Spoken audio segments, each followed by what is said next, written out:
जय हिंद आप सभी को। तो चलिए स्टार्ट करते हैं। आज के इस क्लास में प्लेटफॉर्म बिहार दरोगा का प्रैक्टिस सेट नंबर 6 कंप्लीट करेंगे और इसके पहले 5 प्रैक्टिस सेट करवा चुके हैं। तो अगर पीछे का प्रैक्टिस सेट नहीं देखें तो जाके प्लेलिस्ट चेक कीजिएगा, आपको 5 प्रैक्टिस सेट मिल जाएगा। ठीक है, तो ध्यानपूर्वक पूरी क्लास को देखिए और अंत तक क्लास को जरूर देखिएगा। देखिए आज की क्लास में जो है ना प्रैक्टिस सेट नंबर 6 कंप्लीट करेंगे। इसके पहले 5 प्रैक्टिस सेट करवा चुके हैं, तो पीछे के जितने भी प्रैक्टिस सेट आप लोग नहीं देखें तो ज़रूर देख लीजिएगा। तो चलिए शुरुआत करते हैं। ध्यानपूर्वक पूरी क्लास को देखिए और अंत तक क्लास को जरूर देखिएगा, तभी जो है ना क्लास का आपका 100% फ़ायदा मिलेगा। और क्वेश्चन का आंसर देने की पूरी कोशिश कीजिए, कौन सा क्वेश्चन का आंसर सही कर पा रहे थे और कौन सा क्वेश्चन का जो आंसर गलत हो जा रहा था। ठीक है, और लास्ट में बताइए कि कितना आपका स्कोर आया, कमेंट में करके बताइएगा कि लास्ट में कितना स्कोर आया है। ठीक है ना, तो चलिए शुरुआत करते हैं। देखिए प्रैक्टिस सेट नंबर 6 का पहला क्वेश्चन कह रहा है कि आप वास्तविक और वास्तविक जीडीपी के बीच के अनुपात को क्या कहा जाता है, बताइए। बहुत ही अच्छा क्वेश्चन है। कह रहा आप वास्तविक और वास्तविक जीडीपी के बीच के अनुपात को क्या कहते हैं, बताइए क्या होगा। तो एक का सही उत्तर होगा ऑप्शन नंबर 1। जीडीपी क्या कहते हैं, अपस्फीति कारक कहते हैं। क्या कहते हैं, जीडीपी अपस्फीति कारक कहते हैं। ठीक है, याद रखिएगा। तो वास्तविक और वास्तविक जीडीपी के बीच के अनुपात को जीडीपी अपस्फीति कारक कहा जाता है। और याद रखिएगा सकल घरेलू उत्पाद मतलब जीडीपी अपस्फीति कारक किसी देश के चालू मूल्यों एवं स्थिर मूल्यों के जीडीपी का क्या होता है, एक औसत होता है। ठीक है, नेक्स्ट क्वेश्चन पे आइए कह रहा है कि राष्ट्रीय सुदूर संवेदन केंद्र NRSC का मुख्यालय कहाँ स्थित है, बताइए। कह रहा है कि राष्ट्रीय सुदूर संवेदन केंद्र NRSC का मुख्यालय कहाँ स्थित है, बताइए। तो 2 का सही उत्तर होगा ऑप्शन नंबर बी। कहाँ स्थित है, हैदराबाद में स्थित है। ठीक है, याद रखिएगा। तो याद रखिए कि राष्ट्रीय सुदूर संवेदन केंद्र NRSC का मुख्यालय कहाँ स्थित है, हैदराबाद में स्थित है। और इसका स्थापना पूछेगा कि इसका स्थापना कब हुआ था, तो याद रखिएगा 15 अगस्त जो है ना 1969 को स्थापना कब हुआ था, 1969 को स्थापना किया गया था। ठीक है, NRSC का। चलिए आगे देखिए। नेक्स्ट है कह रहा है कि पृथ्वी के मौसम में सभी परिवर्तन किसके कारण होते हैं, बताइए। कह रहा है कि पृथ्वी के मौसम में सभी परिवर्तन किसके कारण होते हैं, बताइए क्या होगा। पृथ्वी के मौसम में सभी परिवर्तन किसके कारण होते हैं, बताइए क्या होगा। तो 3 का सही उत्तर क्या होगा ऑप्शन नंबर डी। किसके कारण होते हैं, सूर्य के कारण होते हैं। किसके कारण होते हैं, तो सूर्य के कारण होते हैं। ठीक है, तो याद रखिएगा कि पृथ्वी के मौसम में सभी परिवर्तन सूर्य के कारण होते हैं और सूर्य पृथ्वी पर होने वाले अधिकांश भौतिक तथा जैविक घटनाओं को क्या करता है, तो नियंत्रित करता है। ठीक है, चलिए आगे देखिए। कह रहा है कि निम्नलिखित में से किस राजवंश के शासकों ने मध्य भारत में 950 से 1050 मतलब एडी के बीच खजुराहों के मंदिरों का निर्माण करवाया था, बताइए कौन करवाया था। क्वेश्चन कह रहा है कि निम्नलिखित में से किस राजवंश के शासकों ने मध्य भारत में 950 से 1050 एडी के बीच खजुराहों के मंदिर का निर्माण करवाया था, बताइए कौन करवाया था, बताइए। तो 4 का सही उत्तर होगा ऑप्शन नंबर ए। चंदेल वंश के करवाया था। कौन करवाया था, चंदेल वंश करवाया था। ठीक है, तो चंदेल वंश के शासकों ने मध्य भारत में 950 से 1050 एडी के बीच खजुराहों के मंदिर का क्या करवाया था, निर्माण करवाया था। और याद रखिए कि मध्य प्रदेश के खजुराहों में विष्णु, शिव तथा जैन तीर्थंकरों की उपासना में क्या है, मंदिर निर्मित कराए गए हैं। ठीक है, चलिए आगे देखिए। नेक्स्ट है कह रहा है कि पहला एथलेटिक विश्व कप कहाँ और कब आयोजित किया गया था, जिसे इसके पहले संस्करण के बाद बंद कर दिया गया था, बताइए। क्वेश्चन कह रहा है कि पहला एथलेटिक्स विश्व कप कहाँ और कब आयोजित किया गया था, जिसे इसके पहले संस्करण के बाद बंद कर दिया गया था, बताइए कब और कहाँ किया गया था, बताइए। तो 5 का सही उत्तर होगा ऑप्शन नंबर डी। लंदन में किया गया था, 2018 में किया गया था। ठीक है, याद रखिएगा। नेक्स्ट है कह रहा है कि मेटूर बांध, कह रहा है मेटूर बांध निम्नलिखित में से किस नदी पर स्थित है, बताइए। मेटूर बांध निम्नलिखित में से किस नदी पर स्थित है, बताइए। तो 6 का सही उत्तर होगा ऑप्शन नंबर सी। कावेरी नदी पर क्या है, तो स्थित है। तो मेटूर बांध किस नदी पर स्थित है, कावेरी नदी पर क्या है, तो स्थित है। ठीक है, याद रखिएगा। नेक्स्ट है कह रहा है कि आई एम नो मसीहा अभिनेता जो है ना किसकी आत्मकथा है, बताइए।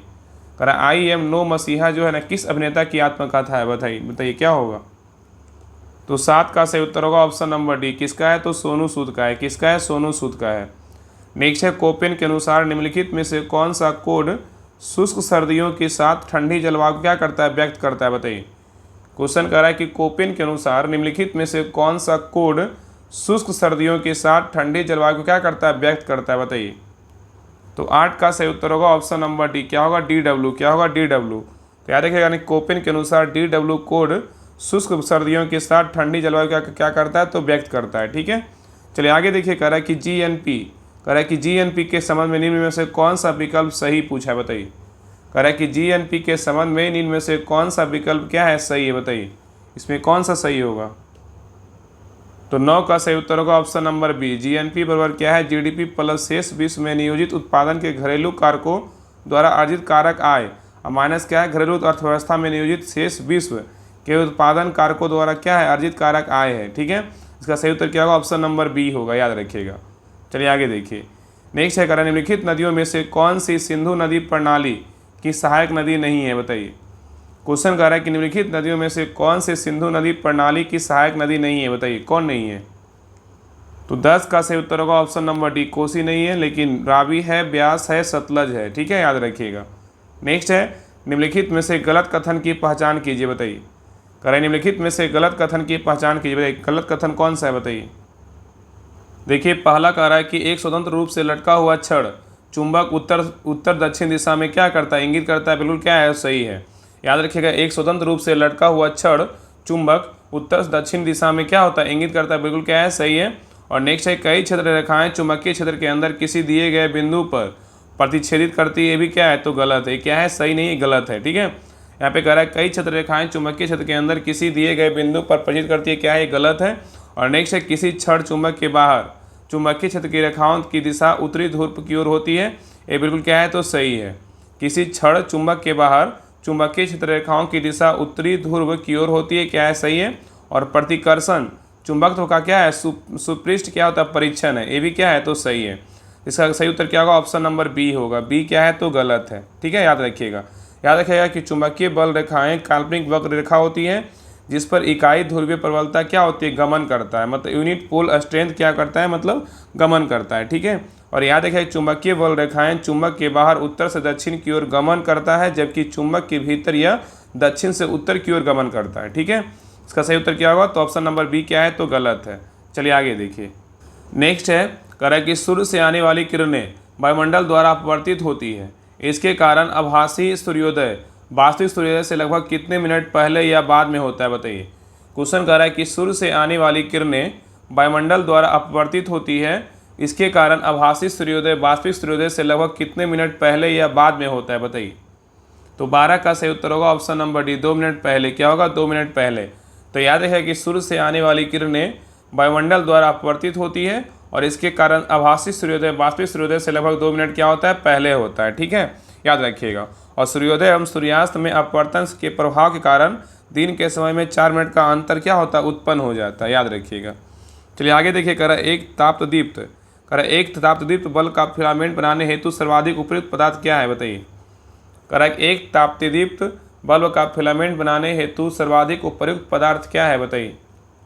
तो 13 का सही उत्तर होगा ऑप्शन नंबर सी, क्या है? टंगस्टन है। क्या है? तो टंगस्टन है। ठीक है, नेक्स्ट है, कह रहा है कि केपलर का द्वितीय नियम क्षेत्रीय वेग अचर रहता है। केपलर का द्वितीय नियम क्षेत्रीय वेग अचर रहता है, निम्न में से किस संरक्षण नियम के क्या है? तो तुल्य है, बताइए। तो 14 का सही उत्तर होगा ऑप्शन नंबर सी, क्या है? कोणीय संवेग है। क्या है? कोणीय संवेग। नेक्स्ट है, निम्नलिखित में से कौन सी राशि अदिश नहीं है, बताइए। कह रहा है निम्नलिखित में से कौन सी राशि अदिश नहीं है, बताइए। कौन इसमें अदिश नहीं है, बताइए।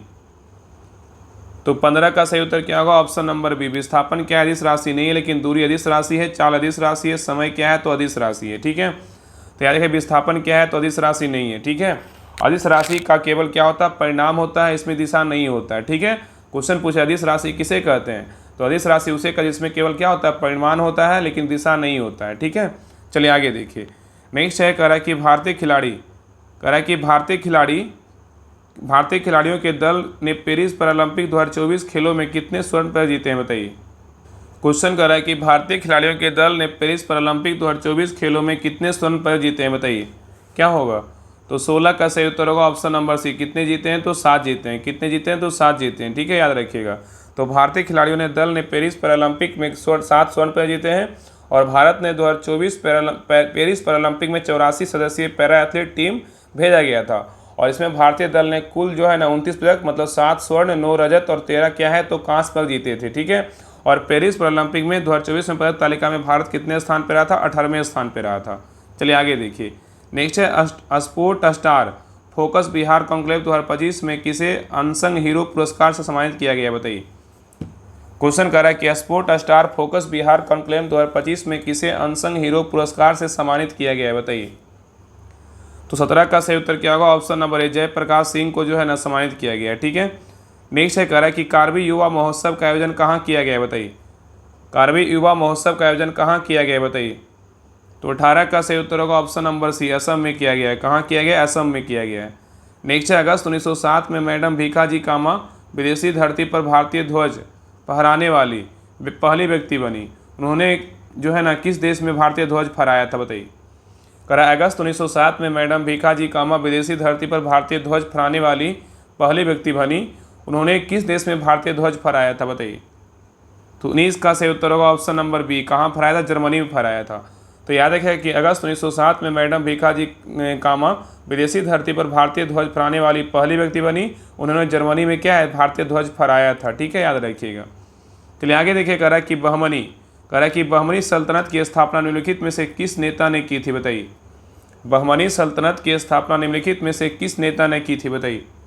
तो 20 का सही उत्तर होगा option number D, Alauddin Hasan Bahman Shah ने किया था। नेक्स्ट है उच्च न्यायालय के संबंध में निम्नलिखित में से कौन सा कथन सही नहीं है, बताइए। कह रहा है उच्च न्यायालय के संबंध में निम्नलिखित में से कौन सा कथन सही नहीं है, बताइए। इसमें कौन सा कथन गलत है, बताइए। देखिए पहला कह रहा है कि यह निचली अदालतों से अपील की सुनवाई कर सकता है, ये क्या है? तो सही है। देखिए उच्च न्यायालय के बारे में कह रहा है, यह जो है निचली अदालतों से अपील की सुनवाई कर सकता है, क्या है? सही है। और दूसरा कह रहा है यह राज्य के अधिकार क्षेत्र के अंतर्गत आने वाले मामलों की सुनवाई कर सकता है, ये क्या है? तो ए भी क्या है? सही है। ए भी क्या है? सही है। और ए भी क्या है? तो सही है। ठीक है। और आगे कह रहा है यह भारत के राष्ट्रपति को सलाहकारी राय दे सकता है, क्या है? तो गलत है। और यह मौलिक अधिकारों की रक्षा के विभिन्न रीट जारी कर सकता है, क्या है? सही है। तो ए, बी और डी क्या है? सही है, लेकिन सी क्या है? तो गलत है। चलिए आगे देखिए, नेक्स्ट है कह रहा है कि मुगल साम्राज्य की भूराजस्व प्रणाली के संदर्भ में कर लिए तय राशि को क्या कहा जाता था, बताइए। कह रहा है कि मुगल साम्राज्य की भूराजस्व प्रणाली के संदर्भ कर के लिए तय राशि को क्या कहा जाता था, बताइए। तो 22 का सही उत्तर होगा ऑप्शन नंबर सी, क्या कहते थे? जमा कहते थे। क्या कहते थे? जमा कहा जाता था। ठीक है। तो मुगल साम्राज्य की भूराजस्व प्रणाली के संदर्भ में कर के लिए तय राशि को क्या कहता था? जमा कहा जाता था। ठीक है। और हासिल भूराजस्व से प्राप्त आय को कहा जाता था। हासिल भूराजस्व से प्राप्त आय को कहा जाता था। ठीक है। और पोलज जो है ना, पोलज सबसे अधिक किस्म की भूमि का मुगल काल में कहा जाता था। जो है ना पोलाज जो है ये क्या है? सबसे अच्छी किस्म की भूमि का मुगल काल में कहा जाता था। ठीक है। चलिए आगे देखिए, नेक्स्ट निम्नलिखित में से किस गवर्नर जनरल ने दिसंबर 1829 में सती प्रथा के खिलाफ कानून बनाया था, बताइए। कौन बनाया था? कह रहा है कि निम्नलिखित में से किस गवर्नर जनरल ने दिसंबर 1829 में सती प्रथा के खिलाफ कानून बनाया था, बताइए। तो 23 का सही उत्तर होगा ऑप्शन नंबर सी, कौन था? लॉर्ड विलियम बेंटिंक था। कौन था? Lord William Bentinck. तो याद रखें कि Lord William Bentinck governor general ने दिसंबर 1829 में सती प्रथा के खिलाफ कानून बनाया था। और 1829 में नियम जो है ना 17 द्वारा भारत में सती प्रथा पर प्रतिबंध लगा दिया था। ठीक है, मतलब भगा दिया गया था। मतलब 1829 में नियम 17 द्वारा भारत में सती प्रथा पर प्रतिबंध क्या है? भगा दिया गया था। मतलब इसमें क्या याद रखिएगा कि लगा दिया गया था, ये तो भगा दिया गया था। और भारत में सती प्रथा केवल बंगाल के लिए था, परंतु बाद में 1830 में इसे संपूर्ण अंग्रेजी में क्या कर दिया गया? लागू कर दिया गया था। ठीक है। चलिए आगे देखिए, नेक्स्ट है कह रहा है कि महात्मा गांधी ने दक्षिण अफ्रीका में कौन सा अखबार शुरू किया था, बताइए। महात्मा गांधी ने दक्षिण अफ्रीका में कौन सा अखबार शुरू किया था, बताइए। तो 24 का सही उत्तर होगा ऑप्शन नंबर ए, इंडियन ओपिनियन शुरू किया था। ठीक है, याद रखिएगा। तो महात्मा गांधी ने दक्षिण अफ्रीका में इंडियन ओपिनियन अखबार शुरू किया था। और इंडियन ओपिनियन के प्रथम अंक 4 जून 1903 को प्रकाशित किया गया था। और इसके प्रथम संपादक बोलेगा तो कौन थे? मनसुख लाल नजर थे। ठीक है। नेक्स्ट है कह रहा है कि 1930 ईस्वी में किसने दलितों को डिप्रेस्ड क्लासेज एसोसिएशन में संगठित किया और उनके लिए एक अलग निर्वाचन मंडल की मांग की, बताइए। क्वेश्चन कर रहा है 1930 में किसने दलितों को डिप्रेस्ड क्लासेज एसोसिएशन में संगठित किया और उनके लिए एक अलग निर्वाचन मंडल की मांग की, बताइए क्या होगा? तो 25 का सही उत्तर होगा ऑप्शन नंबर सी, कौन किए थे? भीमराव अम्बेडकर किए थे। कौन किए थे? भीमराव अम्बेडकर। ठीक है। चलिए आगे देखिए, नेक्स्ट है मोतीलाल नेहरू ने परिषद राजनीति में वापसी के लिए बहस करने हेतु कांग्रेस के भीतर स्वराज पार्टी गठन किसके साथ किया था, बताइए। क्वेश्चन कह रहा है कि मोतीलाल नेहरू ने परिषद राजनीति में वापसी के लिए बहस करने हेतु कांग्रेस के भीतर स्वराज पार्टी का गठन किसके साथ किया था, बताइए। तो 26 का सही उत्तर होगा ऑप्शन नंबर सी आर दास ने किया था। कि कौन? सी आर दास। तो मोतीलाल नेहरू ने परिषद राजनीति के वापसी में के लिए बहस करने हेतु कांग्रेस के भीतर स्वराज पार्टी का गठन जो है सी आर दास के साथ किया था। ठीक है। आगे कह रहा है कि भारत के पूर्वी तट पर स्थित इनमें से किस स्थान पर अंग्रेजों ने 1611 में अपना पहला कारखाना खोला था? बताइए। क्वेश्चन कह रहा है कि भारत के पूर्वी तट पर स्थित इनमें से किस स्थान पर अंग्रेजों ने 1611 में अपना पहला कारखाना खोला? बताइए। तो 27 का सही उत्तर क्या होगा? ऑप्शन नंबर ए, मसूलीपट्टनम। क्या होगा? मसूलीपट्टनम। तो याद रखें कि भारत के पूर्वी तट पर स्थित मसूलीपट्टनम स्थान पर अंग्रेजों ने 1611 में क्या अपना का पहला कारखाना खोला था। ठीक है। और दक्षिण भारत में अंग्रेज का प्रथम कारखाना मसूलीपट्टनम में खोला गया था। और अंग्रेज का भारत में प्रथम कारखाना बोलेगा तो कहाँ खोला था? तो 1608 ईस्वी में सूरत में खोला गया था। ठीक है। चलिए आगे देखिए। नेक्स्ट है, आयरकूट के नेतृत्व में ब्रिटिश सेना ने कब पोर्टोनोवा में हैदर अली को हराया और मद्रास को बचाया था? बताइए। क्वेश्चन कह रहा है कि आयरकूट के नेतृत्व में ब्रिटिश सेना ने कब पोर्टोनोवा में हैदर अली को हराया और मद्रास को बचाया था? बताइए क्या होगा? तो 28 का सही उत्तर क्या होगा? ऑप्शन नंबर बी, जुलाई क्या 1781 में। तो याद रखिएगा कि आयरकूट के नेतृत्व में ब्रिटिश सेना ने पोर्टोनोवा में हैदर अली को हराया और मद्रास को बचाने में जुलाई 1781 में क्या हुआ? सफल हुआ था। ठीक है। और पोर्टोनोवा का युद्ध 1781 ईस्वी में हैदर अली और सर आयरकूट के बीच हुआ था, जिसमें जो है ना हैदर अली की एक भारी क्या होती पराजय हुई थी। ठीक है। चलिए आगे देखिए। नहीं देखिए कह रहा है कि पृथ्वी का यम द्रव्यमान, पृथ्वी का कह रहा है द्रव्यमान यम तथा त्रिज्या क्या है? तो आर है। पृथ्वी का द्रव्यमान क्या है? यम है तथा त्रिज्या आर है। तो व्यक्ति भूमध्य रेखा पर भारहीन महसूस करे, इसके लिए पृथ्वी का एक दिन कितना लंबा होना चाहिए? बताइए। कह रहा है कि पृथ्वी का द्रव्यमान यम तथा त्रिज्या आर है, व्यक्ति भूमध्य रेखा पर भारहीन महसूस करे, इसके लिए पृथ्वी का एक दिन कितना लंबा होना चाहिए? बताइए। तो 29 का सही उत्तर होगा option number A, 2 pi under root क्या होगा? आर बटा जी होगा। 2 पाई अंडर रूट आर बटा जी होगा। ठीक है। चलिए आगे देखिए। नेक्स्ट कह रहा है कि तांबे के कौन से गुणधर्म इसे विद्युत संचरण लाइनों के लिए क्या है? आदर्श बनाते हैं? बताइए। तो 30 का सही उत्तर होगा ऑप्शन नंबर क्या? देखिए यहाँ पे दिया हुआ है, यहाँ पे जो है ना कौन सा होगा? तो इसमें जो है ना क्या होगा? तो ऑप्शन नंबर बी होगा। क्या होगा? उच्च प्रतिरोधकता होता है। क्या होता है? उच्च प्रतिरोधकता होता है। ठीक है। तो कह रहा है कि तांबे के कौन से गुणधर्म इसे विद्युत संचरण लाइनों में क्या आदर्श बनाते हैं? तो केवल क्या है? उच्च प्रतिरोधकता है। ठीक है। केवल एक मिनट यहाँ पे 3 होगा ना, 3 होगा। 1 मिनट। यहाँ पे क्या होगा? निम्न प्रतिरोधकता। क्या होगा? निम्न प्रतिरोधकता होगा। केवल 3 है ना, 2 नहीं, केवल 3 है। ठीक है। थोड़ा सुधार लीजिए। तो कह रहा है ना कि तांबे के गुणधर्म में निम्न प्रतिरोधकता गुणधर्म क्या है? विद्युत संचरण के क्या है? आदर्श बनाते हैं। ठीक है। इसका सही उत्तर क्या होगा? ऑप्शन नंबर बी होगा। केवल 3 है। क्या है? केवल 3 है। निम्न प्रतिरोध होगा। ठीक है। याद रखिएगा। चलिए आगे देखिए। नेक्स्ट कह रहा है कि कार्बन के किस रूप का उपयोग शुष्क स्नेहक के रूप में किया जाता है? बताइए। कह रहा है कार्बन के किस रूप का उपयोग शुष्क स्नेहक के रूप में किया जाता है? बताइए। तो 31 का सही उत्तर होगा ऑप्शन नंबर डी, किसका करते हैं? ग्रेफाइट का करते हैं। किसका करते हैं? ग्रेफाइट का। ठीक है। याद रखिएगा। तो कार्बन के रूप ग्रेफाइट का उपयोग शुष्क स्नेहक के रूप में किया जाता है। और ग्रेफाइट के स्नेहक के रूप में उपयोग किया जाता है कहाँ? तो यह ऊष्मा का एक विद्युत का क्या है? सुचालक होता है। और यह अर्ध ठोस होता है एवं क्या है? मुलायम ठोस होता है। ठीक है। चलिए आगे देखिए। नेक्स्ट कह रहा है कि बाबू क्या है? एक प्रखनली में तनु नाइट्रिक अम्ल की कुछ मात्रा लेता है। ठीक है। और प्रखनली को 70 डिग्री सेल्सियस पर लगभग 10 मिनट तक क्या करता है? गर्म करता है।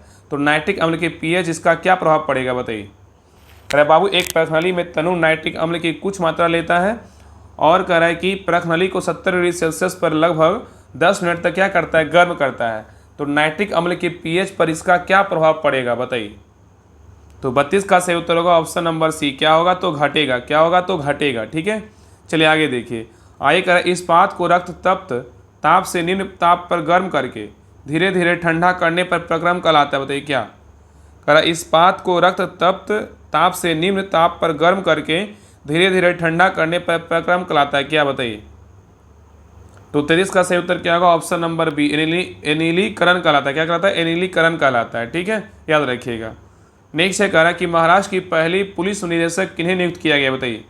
कह रहा है कि महाराष्ट्र की पहली महिला पुलिस निदेशक किसे नियुक्त किया गया? बताइए। महाराष्ट्र की पहली महिला पुलिस निदेशक किसे नियुक्त किया गया? बताइए। यहाँ पे पहली है ना, इसलिए बहुत इंपॉर्टेंट है। बताइए। तो 34 का सही उत्तर होगा ऑप्शन नंबर ए, रसीम शुक्ला को किया गया। किसको किया है? रसीम शुक्ला को नियुक्त किया गया है। ठीक है। चलिए आगे देखिए। नेक्स्ट है कह रहा है कि बिहार विधानसभा ने बिहार लोक परीक्षा अनुसूचित साधन निवारण विधेयक 2024 पारित किया। इसके तहत पेपर लीक करने के दोषी को अधिकतम कितनी सजा का प्रावधान है, बताइए। कह कि बिहार विधानसभा ने बिहार लोक परीक्षा अनुसूचित साधन निवारक विधेयक 2024 पारित किया। इसके तहत पेपर लीक करने के दोषी को अधिकतम कितनी सजा का प्रावधान है, बताइए। तो 35 का सही उत्तर होगा ऑप्शन नंबर बी, 10 साल का कैद और 1 करोड़ का क्या है, जुर्माना है। नेक्स्ट देखिए, कह रहा है उपस्थिति पोर्टल किस राज्य सरकार द्वारा लॉन्च किया गया, बताइए।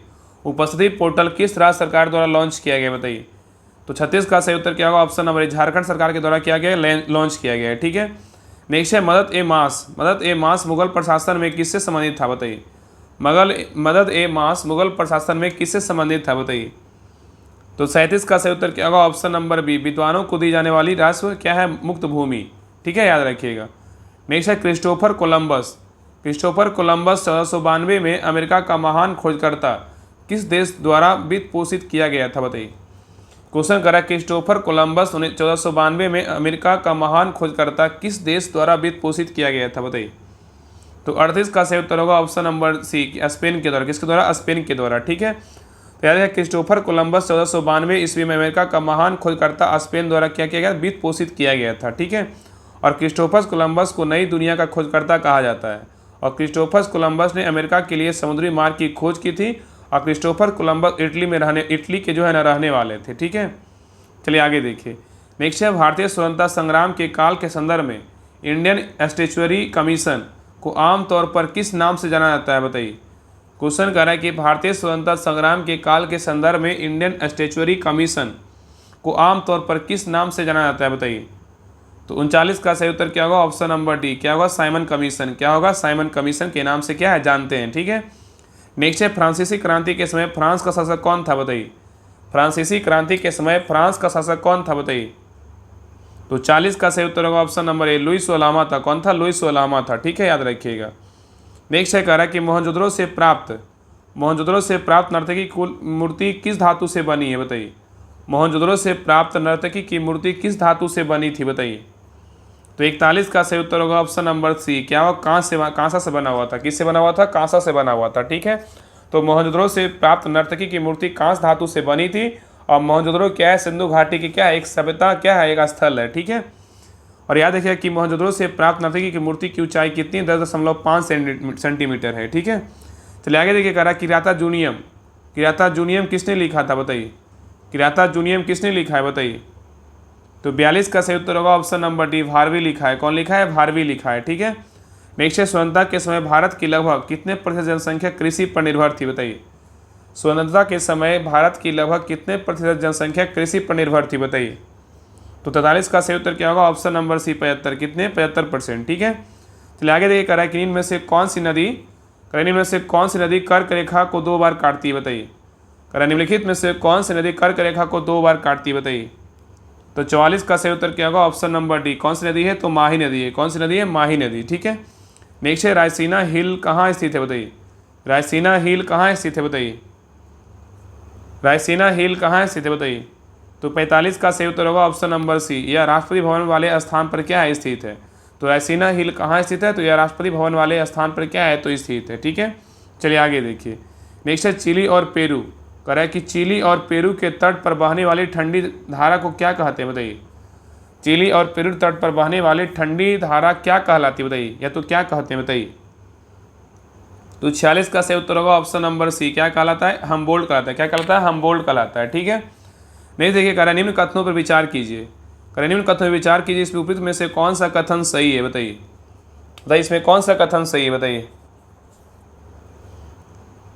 तो देखिए, पहला कह रहा क्योटो उपसंधि वर्ष 2005 में लागू हुआ था, ये क्या है, तो गलत है। क्योटो उपसंधि वर्ष 2005 में लागू हुआ था, ये क्या है, तो गलत है। 1 मिनट, यहाँ पे सही पूछा है ना, यहाँ पे सही पूछा, देखिए सही पूछा है। तो यहाँ पे कह रहा है क्योटो उपसंधि जो है ना 2005 में लागू हुआ था, क्या है, बिल्कुल सही है। क्या है, बिल्कुल सही है, ठीक है। यहाँ पे सही पूछा था, तो कह रहा है क्योटो उपसंधि वर्ष 2005 में लागू हुआ था, बिल्कुल क्या है, तो सही है। और क्योटो उपसंधि मुक्त ओजोन परत की क्षीणता से क्या है, संबंध है, क्या है, तो गलत है। और नेक्स्ट कह रहा है कि मीथेन कार्बन डाइऑक्साइड की तुलना में ग्रीन हाउस गैस के रूप में क्या अधिक हानिकारक है, ये भी क्या है, तो गलत है। क्या है, तो गलत है। इसका सही उत्तर क्या होगा, ऑप्शन नंबर सी, केवल एक क्या है, बिल्कुल सही है, ठीक है। तो याद रखिए कि क्योटो उपसंधि जो है 2005 में लागू हुआ था। और क्योटो प्रोटोकॉल एक अंतर्राष्ट्रीय संधि है जिसे ग्लोबल वार्मिंग द्वारा हो रहे जलवायु परिवर्तन को रोकने के लिए जो है ना बनाया गया था। और इस संधि में शामिल देशों को ग्रीन हाउस गैस उत्सर्जन को कम करने के लिए क्या है, प्रतिबद्ध करती है। और याद रखिए कि क्योटो प्रोटोकॉल को क्योटो जापान में 11 दिसंबर 1997 को अपनाया गया था और 16 फरवरी 2005 को जो है ना लागू किया गया था। ठीक है, याद रखिएगा। नेक्स्ट है कह रहा है कि सोडियम को मिट्टी के तेल में क्यों रखा जाता है, बताइए। सोडियम को मिट्टी के तेल में क्यों रखा जाता है, बताइए। तो 48 का सही उत्तर होगा ऑप्शन नंबर बी, हवा में इसका ऑक्सीकरण होने लगता है। ठीक है, इसलिए क्या होता है, सोडियम को मिट्टी के तेल में रखा जाता है। ठीक है, याद रखिएगा। तो सोडियम को मिट्टी के तेल में रखा जाता है क्योंकि हवा में इसका क्या होता है, ऑक्सीकरण होने लगता है। और आर्द्र हवा में सोडियम की सतह मलिन पड़ जाती है क्योंकि उस पर सोडियम ऑक्साइड Na2O की सतह क्या होती है, जम जाती है। ठीक है, चलिए आगे देखिए। कह रहा है कि बर्फ पर दाब बढ़ाने से उसके गलनांक पर क्या प्रभाव होता है, बताइए। बर्फ पर दाब बढ़ाने से उसके गलनांक पर क्या प्रभाव होता है, बताइए। तो 49 का सही उत्तर क्या होगा, बताइए। ऑप्शन नंबर क्या होगा, तो ए होगा। क्या होगा, ए होगा, घट जाएगा। क्या होगा, तो घट जाएगा। तो बर्फ पर दाब बढ़ाने से उसके गलनांक पर क्या प्रभाव पड़ेगा, तो घट जाएगा। बर्फ पर दाब बढ़ाने से गलनांक पर क्या होगा, घट जाएगा। और वे पदार्थ जो पिघलने पर संकुचित होते हैं उन पर दाब बढ़ाने से उसके गलनांक क्या होते हैं, तो कम हो जाते हैं। जैसे में क्या है, तो बर्फ है। नेक्स्ट, इनमें से किसे प्रकाश संश्लेषी सक्रिय विकिरण कहा जाता है, बताइए। इनमें से किसे प्रकाश संश्लेषी सक्रिय विकिरण कहा जाता है, बताइए। तो 50 का सही उत्तर होगा ऑप्शन नंबर बी, दृश्य प्रकाश तरंगे कहलाता है। क्या कहलाता है, दृश्य प्रकाश तरंगे कहलाता है। ठीक है, चलिए आगे देखिए। नेक्स्ट है कह रहा है कि साबुनीकरण की प्रक्रिया में उत्पाद के रूप में क्या प्राप्त होता है, बताइए। साबुनीकरण की प्रक्रिया में उत्पाद के रूप में क्या प्राप्त होता है, बताइए। तो 51 का सही उत्तर होगा ऑप्शन नंबर बी, क्या कहलाता है, ग्लिसरॉल कहलाता है। क्या कहलाता है, ग्लिसरॉल कहलाता है। ठीक है, नेक्स्ट है कह रहा है कि पहला बिमस्टेक युवा शिखर सम्मेलन 7 से 11 फरवरी 2025 तक कहाँ आयोजित किया गया था, बताइए। कह रहा है कि पहला बिमस्टेक युवा शिखर सम्मेलन 7 से 11 फरवरी 2025 तक जो है ना कहाँ आयोजित किया गया था, बताइए। तो 52 का सही उत्तर होगा ऑप्शन नंबर ए, गुजरात में किया गया था। कहाँ किया गया था, गुजरात में किया गया था। नेक्स्ट है किस बैंक ने, कह रहा है किस बैंक ने दृष्टिबाधित ग्राहकों के लिए braille debit card ATM launch किया है, बताइए। कह रहा है किस बैंक ने दृष्टिबाधित ग्राहकों के लिए braille debit card ATM launch किया है, बताइए। तो 53 का सही उत्तर होगा ऑप्शन नंबर बी, क्या है, पंजाब नेशनल बैंक किया है। कौन किया है, पंजाब नेशनल बैंक किया है। तो याद रखिए कि पंजाब नेशनल बैंक ने दृष्टिबाधित ग्राहकों के लिए बिल डेबिट कार्ड जो है ना क्या क्या ATM लॉन्च किया है। ठीक है, और ये जो है ना 4 फरवरी को क्या मनाते हैं, विश्व मतलब जो है ना ब्रेल लिपि दिवस मनाया जाता है। अगर क्वेश्चन पूछा है कि ब्रेल लिपि दिवस कब मनाते हैं, तो 4 जनवरी को कब मनाते हैं, 4 जनवरी को मनाते हैं। और 4 जनवरी को ब्रेल लिपि की खोज करने वाले कौन थे, लुइस ब्रेल के जन्मदिन है। इसी के उपलक्ष्य में जो है ना क्या मनाते हैं, तो ब्रेल लिपि मनाते हैं। ठीक है, याद रखिएगा। नेक्स्ट है कह रहा है कि बांग्लादेश में अशांति कारण अब ICC 2024 का महिला T20 विश्व कप का आयोजन कहाँ किया गया, बताइए। बांग्लादेश में अशांति कारण अब ICC 2024 का महिला T20 विश्व कप का आयोजन कहाँ किया गया है, बताइए। तो 54 का सही उत्तर होगा ऑप्शन नंबर सी, संयुक्त अरब अमीरात में किया गया है। ठीक है, नेक्स्ट चाहिए कह निम्नलिखित में से कौन सी चट्टान अंतर्भेदी अग्नेय शैल रचना है, बताइए। कह निम्नलिखित में से कौन सी चट्टान अंतर्भेदी अग्नेय शैल रचना है, बताइए। तो 55 का सही उत्तर होगा ऑप्शन नंबर डी, इनमें सभी है। क्या, इनमें सभी है, लेकोलिथ भी है, बैथोलिथ भी है, और क्या है, डाइक भी है। नेक्स्ट ऑपरेशन फ्लड की शुरुआत किस वर्ष की गई, बताइए। ऑपरेशन फ्लड की शुरुआत किस वर्ष किया गया, बताइए। तो 56 का सही उत्तर होगा ऑप्शन नंबर 20, 1970 में किया गया। कब किया गया, 1970 में किया गया। ठीक है, तो ऑपरेशन फ्लड की शुरुआत 1970 ईस्वी में की गई थी और वर्ष 1970 ईस्वी में राष्ट्रीय डेयरी विकास बोर्ड द्वारा ऑपरेशन फ्लड जो है ना कार्यक्रम की शुरुआत किया गया था। ठीक है, ऑपरेशन फ्लड कार्यक्रम भारत में दूध उत्पादन में वृद्धि लाने के लिए क्या है, चलाया गया क्या था, कार्यक्रम था। ठीक है, चलिए आगे देखिए। नेक्स्ट कह रहा है कि दंड कारण अब पठार का विस्तार निम्न में से कहाँ है, बताइए।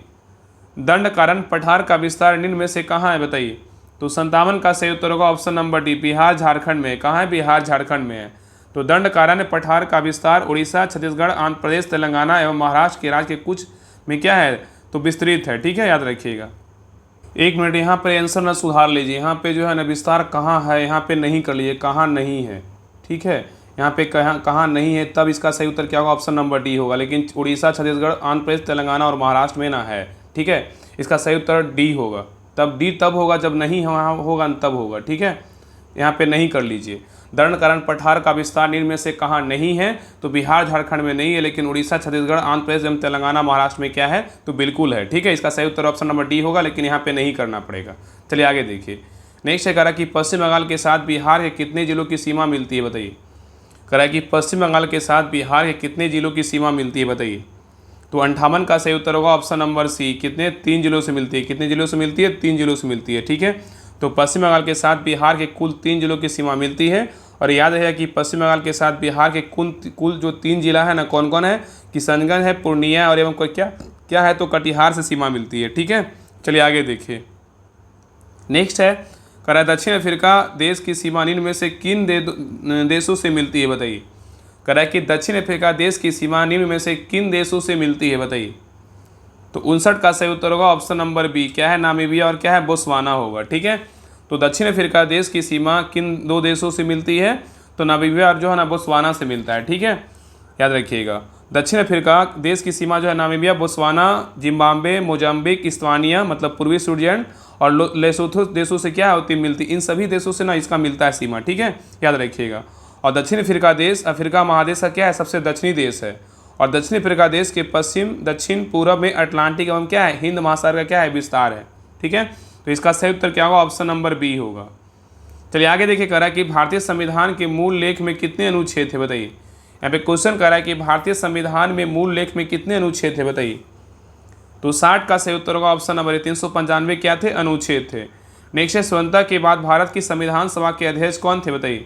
स्वतंत्रता के बाद भारत की संविधान सभा के अध्यक्ष कौन थे? तो 61 का सही उत्तर क्या होगा? तो ऑप्शन नंबर क्या होगा? तो बी होगा। कौन थे? डॉक्टर राजेंद्र प्रसाद थे। कौन थे? डॉक्टर राजेंद्र प्रसाद थे। ठीक है, याद रखिएगा। तो स्वतंत्रता के बाद भारत की संविधान सभा के अध्यक्ष कौन थे? डॉक्टर राजेंद्र प्रसाद थे। और याद रखें 9 दिसंबर 1946 को संविधान सभा की प्रथम बैठक की अध्यक्षता किसने किया था? डॉक्टर सच्चिदानंद सिन्हा ने किया था। और 11 दिसंबर उसके जस्ट 2 दिन बाद 11 दिसंबर 1946 को संविधान सभा के जो है सभा ने डॉक्टर राजेंद्र प्रसाद को निर्विरोध संविधान सभा का अस्थायी अध्यक्ष के रूप में क्या किया था? निर्वाचित किया था। ठीक है, और 22 जनवरी 1947 को संविधान सभा द्वारा उद्देश्य प्रस्ताव पारित किया गया था। तो इसका सही उत्तर क्या होगा? तो ऑप्शन नंबर बी क्या है? तो सही है। चलिए आगे देखिए। नेक्स्ट है, कह रहा है कि संविधान के इनमें से किस अनुच्छेद में केंद्रीय बजट को वार्षिक वित्तीय विवरण के रूप में क्या करता संदर्भित किया गया बताइए। क्वेश्चन करा कि संविधान के इनमें से किस अनुच्छेद में केंद्रीय बजट को वार्षिक वित्तीय विवरण के रूप में संदर्भित किया गया है बताइए। तो 62 का सही उत्तर होगा ऑप्शन नंबर बी, क्या है? अनुच्छेद 112। ठीक है, नेक्स्ट है, जिला और सत्र न्यायाधीश किसके सीधे नियंत्रण के अधीन कार्य करते हैं बताइए। जिला और सत्र न्यायाधीश किसके सीधे नियंत्रण के अधीन कार्य करते हैं बताइए। तो 63 का सही उत्तर होगा ऑप्शन नंबर बी, राज्य के उच्च न्यायालय के अधीन क्या करते हैं? तो सीधे नियंत्रण में क्या करते हैं? तो कार्य करते हैं। नेक्स्ट है, अंतर्राष्ट्रीय चावल अनुसंधान संस्थान का मुख्यालय किस शहर में स्थित है बताइए। अंतर्राष्ट्रीय चावल अनुसंधान संस्थान का मुख्यालय किस शहर में स्थित है? तो 64 का सही उत्तर होगा ऑप्शन नंबर बी, कहाँ है? तो लॉस बनोस में क्या है? तो स्थित है। ठीक है, तो अंतर्राष्ट्रीय चावल अनुसंधान संस्थान का मुख्यालय कहाँ है? लॉस बनोस में क्या है? तो स्थित है। और लॉस बनोस जो है ना कहाँ है? फिलीपींस देश में क्या है? स्थित है। कहाँ है? फिलीपींस देश में। ठीक है, अगर यहाँ पे अंतर्राष्ट्रीय गेहूं शोध केंद्र बोलेगा तो कहाँ है? मैक्सिको में है। अंतर्राष्ट्रीय आलू शोध संस्थान बोलेगा तो कहाँ है? लीमा पेरू में है। और विश्व मौसम विज्ञान संस्थान बोलेगा तो कहाँ है? मुख्यालय कहाँ है? तो क्या है? अनुसंधान संस्थान जेनेवा में है। और केंद्रीय तंबाकू अनुसंधान बोलेगा तो राजमुंदरी। केंद्रीय रेशम अनुसंधान बोलेगा तो कहाँ हो जाएगा? मैसूर। और राष्ट्रीय गन्ना अनुसंधान बोलेगा तो क्या हो जाएगा? लखनऊ। और राष्ट्रीय डेयरी अनुसंधान केंद्र कहाँ है? तो करनाल। और राष्ट्रीय वन अनुसंधान कहाँ है? तो देहरादून। और केंद्रीय चावल अनुसंधान केंद्र कहाँ है? तो कटक में है। ठीक है, ये सभी पॉइंट याद रखिएगा। नेक्स्ट है, कह रहा है कि व्यक्ति का लिंग निर्धारण किसके द्वारा होता है बताइए। व्यक्ति का लिंग निर्धारण किसके द्वारा होता है बताइए। तो 65 का सही उत्तर होगा ऑप्शन नंबर सी, शुक्राणु में मौजूद गुणसूत्रों के कारण होता है। ठीक है, तो व्यक्ति का लिंग निर्धारण शुक्राणु में मौजूद गुणसूत्रों के द्वारा होता है। ठीक है, चलिए आगे देखिए। नेक्स्ट कर रहा है कि निम्न में से कौन सा कोशिकांग अमीबा में जल की मात्रा को बनाए रखने के लिए उत्तरदायी होता है बताइए। करा निम्न में से कौन सा कोशिकांग अमीबा में जल की मात्रा को बनाए रखने के लिए क्या है? उत्तरदायी होता है। तो 66 का सही उत्तर होगा ऑप्शन नंबर ए, क्या है? संकुचनशील क्या है? रसधानी। क्या है? संकुचनशील क्या है? रसधानी है। तो संकुचनशील रसधानी अमीबा का क्या है? कोशिकांग है जो इसमें जल की मात्रा को बनाए रखने की क्या लिए मतलब क्या होता है? उत्तरदायी होता है। और अमीबा में पदार्थ कोशिका द्रव में सोल जेल क्या होता है? परिवर्तन कारण बनते हैं। ठीक है, आगे कह रहा है कि निम्नलिखित में से कौन सा उत्सर्जी उत्पाद पौधे के पुराने जाइलम में क्या है? संग्रहित होता है बताइए। कह रहा है निम्नलिखित में से कौन सा उत्सर्जी उत्पाद पौधे के पुराने जाइलम में क्या होता है? संग्रहित होता है बताइए। तो 67 का सही उत्तर क्या होगा? ऑप्शन नंबर सी, क्या है? तो राल है। क्या है? तो राल। ठीक है, देखिए राल उत्सर्जी जो है ना उत्पाद पौधों के पुराने जाइलम में क्या होता है? संग्रहित होता है। नेक्स्ट है, कह रहा है सूत्री विभाजन किस में नहीं पूछा है? किस में नहीं होता है बताइए। सूत्री विभाजन किस में नहीं होता है बताइए। तो 68 का सही उत्तर क्या होगा? ऑप्शन नंबर ए, जीवाणु में क्या होता है? नहीं होता। ठीक है। नेक्स्ट कह रहा है कि भारत की पहली ई स्पोर्ट अकादमी कहाँ खोली गई है? बताइए, भारत की पहली ई स्पोर्ट अकादमी कहाँ खोली गई है? तो 69 का सही उत्तर होगा ऑप्शन नंबर सी, मध्य प्रदेश में खोला गया है। ठीक है। नेक्स्ट है, इसरो द्वारा इनसेट 3DS नामक उपग्रह को किस लॉन्च व्हीकल से लॉन्च किया गया? बताइए, कह रहा इसरो द्वारा इनसेट 3DS नामक उपग्रह को किस लॉन्च व्हीकल से लॉन्च किया गया है? तो 70 का सही उत्तर क्या होगा? ऑप्शन नंबर सी, GSLV F14 से जो है इसको लॉन्च किया गया है। ठीक है। तो कह रहा है इसरो द्वारा इनसेट 3DS नामक उपग्रह को किस लॉन्च व्हीकल से लॉन्च किया गया है? तो GSLV F14 के द्वारा क्या है? लॉन्च किया गया है। ठीक है। नेक्स्ट है, वर्तमान में संघ लोक सेवा आयोग UPSC के अध्यक्ष कौन है? बताइए, वर्तमान में संघ लोक सेवा आयोग UPSC के अध्यक्ष कौन है? तो 71 का सही उत्तर होगा ऑप्शन नंबर ए, प्रीति सूदन है। कौन है? प्रीति सूदन है। ठीक है। नेक्स्ट है, मुद्रा का अर्थ क्या है? बताइए, मुद्रा का अर्थ क्या है? बताइए। तो 72 का सही उत्तर क्या होगा? ऑप्शन नंबर एक, माइक्रो यूनिट्स डेवलपमेंट एंड क्या है? रिफाइनेंस एजेंसी है। तो मुद्रा का अर्थ क्या है? तो micro units development and refinance क्या एजेंसी है। नेक्स्ट है, अप्रैल 2024 में मरणोपरांत भारत रत्न से सम्मानित बिहार के पूर्व मुख्यमंत्री कर्पूरी ठाकुर किस उपनाम से प्रसिद्ध है? बताइए, करेक्ट। अप्रैल 2024 में मरणोपरांत भारत रत्न से सम्मानित बिहार के मुख्यमंत्री पूर्व मुख्यमंत्री क्या है? कर्पूरी ठाकुर को किस उपनाम से क्या है? प्रसिद्ध है। बताइए। तो 73 का सही उत्तर क्या होगा? बताइए। तो 73 का सही उत्तर क्या होगा? ऑप्शन नंबर बी, जननायक के नाम से क्या है? जननायक के उपनाम से क्या है? तो प्रसिद्ध है। ठीक है। और यहाँ पे याद रखिएगा कि बिहार केसरी के नाम से कौन है?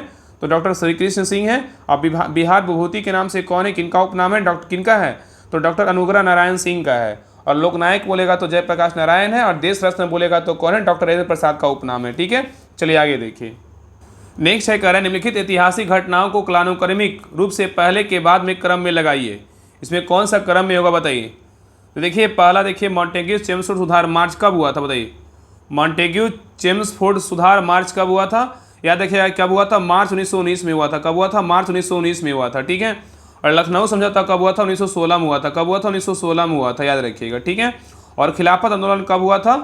खिलाफत आंदोलन कब हुआ था? ये हुआ था यहाँ पे देखिए नवंबर दिया हुआ। खिलाफत आंदोलन कब हुआ? नवंबर 1919 में हुआ था। कब हुआ था? नवंबर 1919 में हुआ था। ठीक है। और नेक्स्ट है, असहयोग आंदोलन को वापस लेना, ये कब लिया गया था? तो ये लिया गया था 12 फरवरी 1922 को लिया गया था। 12 फरवरी 1922 को लिया गया था। बैठा दीजिए। कब कौन सा होगा? बताइए। इसका सही उत्तर क्या होगा? तो हो जाएगा 2, 1, 3, 4। सही उत्तर क्या होगा? ऑप्शन नंबर 1 होगा। ठीक है। चलिए आगे देखिए।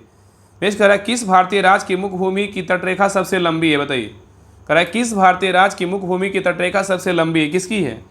तो 75 का सही उत्तर क्या होगा? ऑप्शन नंबर सी, किसका है? गुजरात का है। किसका है? गुजरात का है। ठीक है।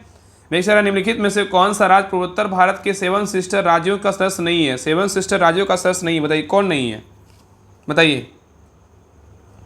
तो 76 का सही उत्तर क्या होगा? ऑप्शन नंबर बी, क्या है? तो सिक्किम नहीं है, लेकिन त्रिपुरा, मेघालय क्या है? असम है। ठीक है। तो याद रखिएगा कि पूर्वोत्तर भारत के अरुणाचल प्रदेश, असम, मेघालय, मणिपुर, मिजोरम, नागालैंड और क्या है? त्रिपुरा को 7 सिस्टर जो है ना, 7 बहनें के नाम से जो है ना जाना जाता है। ठीक है। याद रखिए। लेकिन सिक्किम इसमें क्या है? तो नहीं है। चलिए आगे देखिए।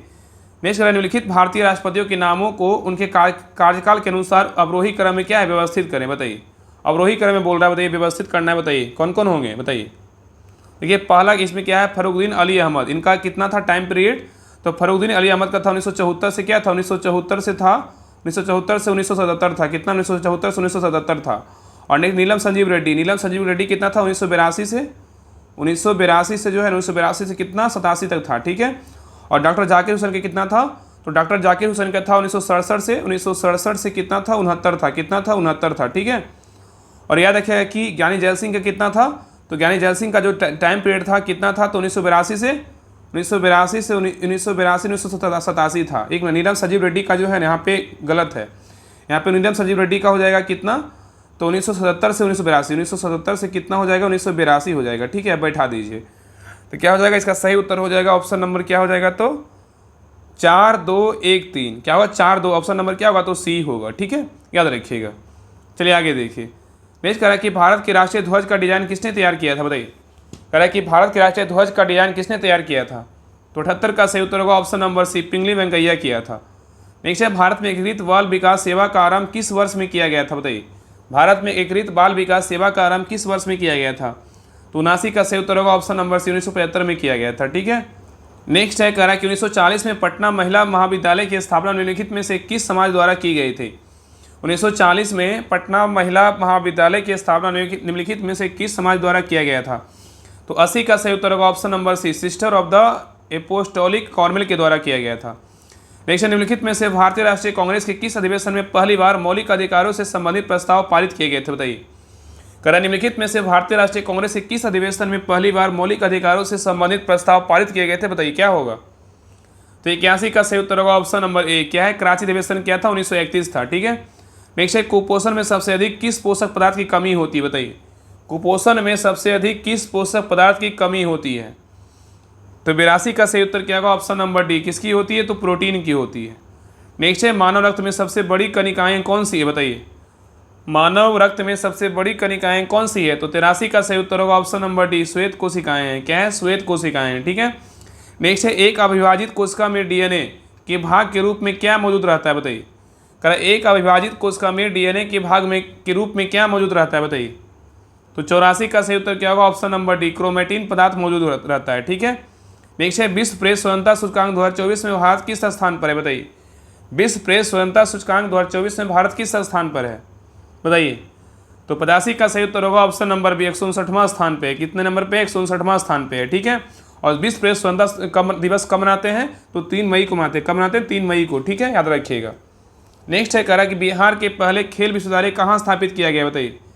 बिहार के पहले खेल विश्वविद्यालय कहाँ स्थापित किया गया है? तो 86 का सही उत्तर होगा ऑप्शन नंबर सी। कहाँ किया गया? राजगीर में किया गया। राजगीर कहाँ है? नालंदा डिस्ट्रिक्ट में। ठीक है। चलिए आगे देखिए। नेक्स्ट है, कह रहा है हाल ही में फ्रांस में आयोजित 77वें कांस फिल्म फेस्टिवल में सर्वश्रेष्ठ अभिनेत्री का पुरस्कार जीतने वाली पहली भारतीय महिला बनी है। कौन बनी है? तो 87 का सही उत्तर क्या होगा? ऑप्शन नंबर ए, अनुसुईया सेनगुप्ता बनी है। नेक्स्ट है, जर्मनी का एकीकरण किस वर्ष हुआ था? बताइए। जर्मनी का एकीकरण किस वर्ष हुआ था? तो 88 का सही उत्तर होगा ऑप्शन नंबर सी, 1871 में हुआ था। कब हुआ था? 1871 में हुआ था। ठीक है। नेक्स्ट है, 1940 से 45 के दौरान कांग्रेस के अध्यक्ष कौन थे? बताइए। 1940 से 45 ईस्वी के दौरान कांग्रेस के अध्यक्ष कौन थे? तो 89 का सही उत्तर होगा ऑप्शन नंबर ए, मौलाना आज़ाद थे। कौन थे? मौलाना आज़ाद थे। नहीं, देखिए यहाँ पे मिलान करना है। यहाँ पे एक नंबर सूची 1 में क्या स्मारक है, सूची 2 में क्या निर्माता, कौन सा स्मारक का निर्माता कौन थे, इसके बारे में जो है ना बताना है। चलिए बताइए। बादशाही मस्जिद लाहौर में है, इसका निर्माण किसने किया था? बताइए। बादशाही मस्जिद लाहौर में इसका निर्माण किसने किया था? तो औरंगजेब किया था। कौन किया था? औरंगजेब किया था। ठीक है। एतमादौल्ला का मकबरा का निर्माण किसने किया था? बताइए। तो एतमादौल्ला का मकबरा किसने किया था? नूरजहां किया था। कौन किया था? नूरजहां किया था। और बुलंद दरवाज़ा का निर्माण किसने किया था? तो बुलंद दरवाज़ा का निर्माण किसने किया था? अकबर किया था। और मोती मस्जिद जो आगरा में, इसका निर्माण किसने किया था? शाहजहां किया था। कौन किया था? शाहजहां किया था। इसका सही उत्तर क्या होगा? ऑप्शन नंबर बी होगा, 4, 3, 2, 1। चलिए आगे देखिए। नेक्स्ट कह रहा है 1857 के विद्रोह के दमन के बाद ब्रिटिश सरकार ने भारतीय फौज के नवगठन के लिए किस आयोग का गठन किया था? बताइए। कह रहा है कि 1857 के विद्रोह के दमन के बाद ब्रिटिश सरकार ने भारतीय फौज के नवगठन के लिए किस आयोग का गठन किया था? बताइए। तो 91 का सही उत्तर होगा ऑप्शन नंबर बी, क्या? पील आयोग का गठन किया था। किसका किया था? पील आयोग का गठन किया था। ठीक है। नेक्स्ट है, कह रहा है गांधी जी को विशेष रूप से चंपारण आने और वहां के कृषकों की दयनीय स्थिति को देखने हेतु किसने अनुग्रह किया था? बताइए। कह रहा है कि गांधी जी को विशेष रूप से चंपारण आने और वहां के कृषकों की दयनीय स्थिति को देखने हेतु किसने अनुग्रह किया था? बताइए। तो 92 का सही उत्तर होगा ऑप्शन नंबर बी, राजकुमार शुक्ल ने किया था। यहाँ देखिए, कह रहा है कि यहाँ पे जो है ना मैथ रीजनिंग का क्वेश्चन दिया हुआ है, तो इसको बना लीजिएगा। इसका आंसर हम बता दे रहे हैं। ठीक है। तो 93 का सही उत्तर क्या होगा? तो ऑप्शन नंबर क्या होगा? सी होगा। क्या होगा? तो सी होगा। नहीं, देखिए 94 का सही उत्तर क्या होगा? 94 का सही उत्तर ऑप्शन नंबर ए होगा। क्या होगा? ए होगा। आगे देखिए 95 का सही उत्तर क्या होगा? तो ऑप्शन नंबर डी होगा। आगे देखिए 96 का सही उत्तर क्या है? तो ऑप्शन नंबर सी होगा। क्या होगा? सी। चलिए आगे देखिए। नेक्स्ट है 97 का सही उत्तर क्या होगा? तो 97 का सही उत्तर ऑप्शन नंबर सी होगा। आगे देखिए 98 इंग्लिश का क्वेश्चन दिया हुआ है। Correct select the option that expresses the given sentence in the passive voice. All his friend laughed at him. बताइए क्या होगा? तो 98 का सही उत्तर होगा option number C, he was laughed at by all his friends होगा। ठीक है। नहीं, देखिए 99 correct select the correct indirect from the given sentences. Select the correct indirect from the given sentences. यहाँ पे दिया Kavya said to her husband I don't mind being a busy woman. Kavya said to her husband I don't mind being a busy woman. Option को देखिए, answer बताइए। तो 99 का सही उत्तर क्या होगा? बताइए। तो 99 का सही उत्तर क्या होगा? ऑप्शन नंबर डी होगा। Kavya told her husband that she did not mind being क्या है? A busy woman. ठीक है। चलिए लास्ट क्वेश्चन नंबर 100 देखिए, कह रहा है कि दिए गए वाक्य में काले शब्द के लिए सही वर्तनी ज्ञात कीजिए। आज व्याकरण की परीक्षा है, बताइए क्या होगा। आज व्याकरण की परीक्षा है, यहाँ पे क्या होगा। तो 100 का सही उत्तर होगा ऑप्शन नंबर ए, व्याकरण होगा। क्या होगा, व्याकरण होगा। ठीक है, तो ए रहा प्रैक्टिस सेट नंबर 6 रहा। आप लोग क्लास कैसा लगा आप लोग कमेंट सेक्शन में जरूर बताइएगा, और आप लोग कितना नंबर आया आप लोग कमेंट में जरूर कर दीजिएगा। ठीक है, कितना आप लोग का नंबर है कमेंट जरूर कर दीजिएगा, और हर ग्रुप पे जो है ना क्लास को शेयर जरूर कीजिए। ठीक है, और जितने भी लोग क्लास को देख रहे हैं ना सभी लोग क्लास को लाइक जरूर कीजिए, और जिनको भी लगता है कि बिहार दरोगा का जो है ना होमवर्क सीरीज बैच ज्वाइन करना है तो इस ग्रुप को ज्वाइन कर लीजिए। इसमें होमवर्क के साथ साथ जो है ना आपका प्रैक्टिस सेट सारा करवाया जा रहा है। जिससे मान लीजिए ज्ञान बिंदु का भी प्रैक्टिस सेट आएगा तो आपको सारा जो है ना इस ग्रुप में करवाया जाएगा। तो आप इस ग्रुप से ज्वाइन कीजिए, इस ग्रुप को ज्वाइन कीजिए। आपको जो है इसमें सारे जो है ना आपका एक शुरू से जो है ना आपका तैयारी अच्छे लेवल का हो जाएगा। मतलब लगता है ना कि एक बार हमको बुक पढ़ना चाहिए तो घटनाचक्र के लिए जो है ना एक बुक आप इस ग्रुप आप ज्वाइन कर सकते हैं, क्योंकि इसमें शुरू से जो है ना घटनाचक्र कंप्लीट करवाया जाएगा, और बाकी ज्ञान बिंदु क्वेश्चन बैंक है, एनसीईआरटी सार संग्रह, इसमें दृष्टि समान ज्ञान भी करवाएंगे। तो सारा इसमें होमवर्क करवाया जाएगा बुक के द्वारा, और बाकी प्रैक्टिस सेट जितने भी प्रकाशन का आएगा वो सारा प्रैक्टिस सेट आपको इस क्लास में इस बैच में करवाया जाएगा। तो इसको ज्वाइन कीजिए, जितने भी लोग नहीं ज्वाइन किए हैं आप सभी लोग ज्वाइन कीजिए, और इसमें प्रैक्टिस सेट लगाइए। उसके बाद क्लास को देखिए, आपका और ज़्यादा फायदा करेगा। ठीक है, बहुत लोग बोलते हैं इसका पीडीएफ दे देते हैं, तो आप इस ग्रुप को ज्वाइन कर लीजिए, आपको सारा इसमें पीडीएफ आपको मिलते रहेगा। आपको होमवर्क के साथ साथ जो है ना आपका सारे प्रैक्टिस सेट का पीडीएफ मिलता है। तो इस ग्रुप को ज्वाइन कीजिए, सारा डिटेल टेलीग्राम चैनल पर दिया हुआ है, डिस्क्रिप्शन चेक कीजिएगा, लिंक मिलेगा राहुल स्टडी ग्रुप के नाम से। उसमें 18,000 प्लस मेंबर है, उसको ज्वाइन कर लीजिएगा। वहाँ पे सारा डिटेल दिया हुआ है, क्या करवाया जाएगा क्या नहीं करवाया जाएगा। और जो है ना इसमें बहुत सारे बुक ऐड नहीं है, तो बहुत सारे बुक जो है जो भी जैसे देखिए क्या है, अभी देखिए एसआर क्लासेस का नहीं ऐड है, और देखिए ज्ञान बिंदु का है वो सब भी ऐड नहीं है। तो ये सारे जितने भी प्रकाशन का प्रैक्टिस सेट आएगा न्यू, आपको सारे जो है इस ग्रुप में करवाया जाएगा। और इसका अगर फ़ी का बात करें, छोटा सा फ़ी है 149 है। ठीक है, इतना पेमेंट करके एक आईडी दिया होगा, आईडी पे टच करके जो है ना आप स्क्रीनशॉट भेज दीजिएगा, आपको ग्रुप का लिंक जो है ना आपको वो दे देंगे। ठीक है, तो क्लास कैसा लगा आप लोग कमेंट सेक्शन में जरूर बताइए। हर सभी लोग क्लास को लाइक जरूर कीजिएगा, और सभी ग्रुप में जो है ना क्लास को शेयर जरूर कीजिएगा। ठीक है, तो मिलते हैं नेक्स्ट क्लास में, तब तक के लिए जय हिंद जय भारत।